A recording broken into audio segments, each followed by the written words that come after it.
చూసారా ఇది ఎంత ఎర్రగా ఉందో, పండుపై కింద పడిపోయింది. ఈ కిందకే ఉన్నాయి ఇలాగా, ఇది నేను పట్టుకోవచ్చు, చెయ్యి దగ్గరికే ఉంది. ఇది పండిపోయింది. పండ్లేని పచ్చివి ఇవి అనమాట. ఇవి ఎర్రగా అయిపోతాయి అలాగా, సేమ్ అలాగా. ఇవి కూడా చేతికి దొరికేలాగే ఉన్నాయి. నాకు చీకటిగా ఉంది ఇక్కడ, అందుకని భయం వేస్తుంది ఏదైనా ముట్టుకోవాలంటే. పైన ఇంకా గుత్తులు గుత్తులు కింద ఉన్నాయి. ఇదంతా ఈ చెట్టుకాయలన్నీ ఎర్రగుంటాయి. కిందకే ఇదిగోండి, కిందకు ఉన్నాయి.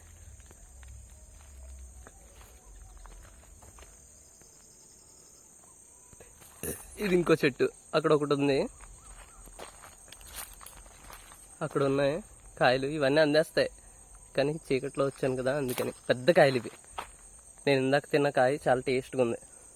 ఆ కింద పడింది కదా, వేరే తిన్నాను. కింద పడింది తిన్నా పర్వాలేదు, బాగానే ఉంటుంది, బట్ కానీ తినలేదు.